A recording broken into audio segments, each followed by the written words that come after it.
Pendant des siècles, nos peuples ont été dispersés, réduits au silence, orphelins de leur propre voix dans le concert des nations. Pourtant, nos peuples ont résisté. Ils ont créé, ils ont reconstruit le monde en portant l'Afrique dans leur mémoire, dans leur lutte, dans leurs arts. Près d'un siècle après le premier congrès panafricain, voici que l'Afrique et sa diaspora se retrouvent à nouveau, debout, réunis, conscientes de leur puissance et de leur unité. Ce 9e congrès arrive à un moment où l'Afrique n'est plus périphérique, elle n'est plus silencieuse, elle est jeune, elle est forte, elle est ouverte au monde et déterminée à ne plus être modélée par d'autres.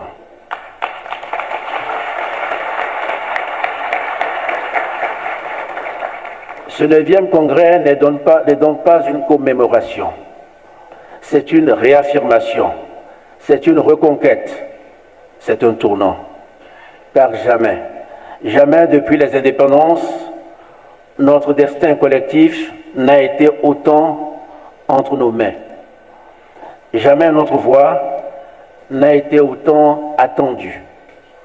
Jamais nos choix n'ont eu autant de résonance dans le monde. Je vous souhaite donc à toutes et à tous la bienvenue à Lomé, un lieu d'ancrage, de mémoire et de projection. Un lieu où l'Afrique parle pour elle-même et décide d'elle-même pleinement. Pour ouvrir ce rendez-vous avec nous-mêmes et avec notre avenir, je voudrais partager avec vous 5 observations.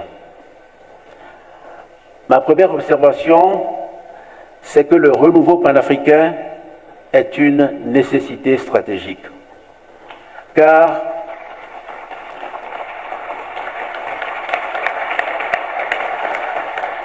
le monde change, l'ordre international se recompose, de nouveaux pôles émergent. Dans ce moment de transformation, une réalité s'impose. Aucune nation africaine ne peut affronter seule l'ampleur des défis contemporains, ni l'injustice climatique, ni les crises sanitaires, ni les fractures technologiques, ni la compétition économique mondiale. Le panafricanisme n'est donc plus seulement une idée, c'est un impératif, c'est une stratégie de souveraineté. Il s'agit de décider pour nous-mêmes, sur la base d'une vision collective, réaliste et ambitieuse. Le panafricanisme que nous appelons ici n'est pas celui des slogans. C'est un panafricanisme pragmatique et exigeant. Un panafricanisme qui unit nos peuples, nos cultures, nos marchés, nos savoirs. Un panafricanisme capable d'agir dans un monde qui, lui, ne nous attendra pas. Ce congrès doit réaffirmer une conviction simple. L'Afrique ne peut plus se contenter d'être spectatrice. Divisée, elle sera vulnérable. Unie, elle sera forte.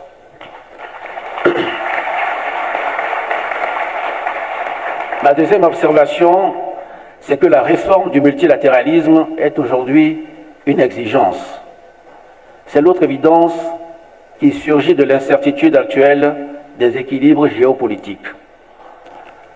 Le monde ne peut plus être gouverné sans l'Afrique.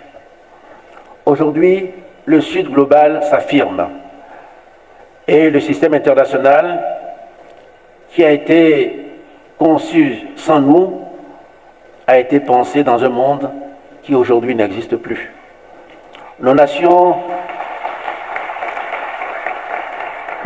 étaient encore sous domination coloniale. Nos peuples n'avaient pas voix au chapitre. Et aujourd'hui, un continent de 1,4 milliard d'habitants, qui représente 28% des États membres de l'ONU, et bientôt le quart de l'humanité, n'a toujours pas de siège permanent au Conseil de sécurité. Ce n'est pas une anomalie, c'est une aberration.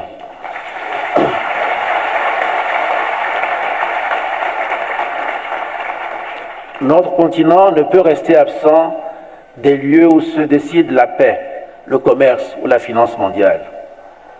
Depuis le consensus des Illuminés et la déclaration de Sirte, l'Afrique porte une position claire. Et le représentant de l'Union africaine l'a rappelé, 2 sièges permanents au Conseil de sécurité avec droit de veto. Cette position est juste, elle est légitime et il faut qu'elle soit entendue. Mais nous devons aller plus loin. Il faut réformer les institutions et réformer aussi dans les institutions. Les deux sont indispensables. Et réformer les institutions, c'est corriger les déséquilibres de gouvernance. Et réformer dans les institutions, c'est peser davantage au quotidien, dans les décisions, dans les normes, dans les financements. Ce congrès doit donc transformer nos principes en plan d'action africain crédible et unifié. Cette réforme du multilatéralisme n'est pas seulement une revendication africaine, c'est une condition de stabilité pour le monde entier. Ma troisième observation, c'est que notre principal levier d'action est la mobilisation de nos propres ressources africaines. Notre développement ne viendra pas de solutions venues d'ailleurs. Il viendra d'abord de nous-mêmes, de nos ressources naturelles, de nos jeunes talents, de nos entreprises, de nos diasporas, de nos savoirs, de nos cultures. C'est cela la souveraineté moderne. Financer nous-mêmes nos priorités, transformer nous-mêmes nos matières premières, moderniser nos systèmes alimentaires et sanitaires et surtout investir dans notre capital humain. Mobiliser notre capital humain, c'est aussi reconnaître la valeur de nos savoirs endogènes, nos langues, nos systèmes éducatifs, nos connaissances médicinales, nos traditions intellectuelles. Une Afrique forte est une Afrique qui croit en ce qu'elle sait, en ce qu'elle peut et en ce qu'elle est. Nous avons la jeunesse la plus dynamique du monde. Nous avons des terres abondantes. Nous avons des diasporas puissantes. Nous avons la créativité, l'énergie, l'innovation. Mobiliser notre capital, c'est transformer enfin ce potentiel en puissance. Ma quatrième observation, c'est que l'Afrique est une et indivisible. Le panafricanisme est global. Il est dans notre continent. Il est dans la diaspora. Il est dans notre jeunesse. La diaspora, les afro-descendants et les jeunes sont les 3 forces motrices du renouveau africain. Faire d'eux des acteurs centraux, c'est renforcer l'unité, la créativité et la puissance africaine. La diaspora et les afro-descendants sont une source immense de savoir, de créativité et surtout d'influence. Ils prolongent l'Afrique dans le monde. Ils élargissent notre horizon collectif. Notre jeunesse est notre plus grand atout stratégique. Elle porte l'innovation, le numérique, la culture, l'économie créative, les luttes sociales. Elle est prête si nous savons lui faire confiance. Ce congrès doit réaffirmer l'unité de cette grande famille africaine, une unité historique, une unité politique, une unité culturelle et enfin une unité de destin. Et ma 5e observation, c'est que le fondement de notre souveraineté passe aussi par la reconquête de notre narratif et de notre identité.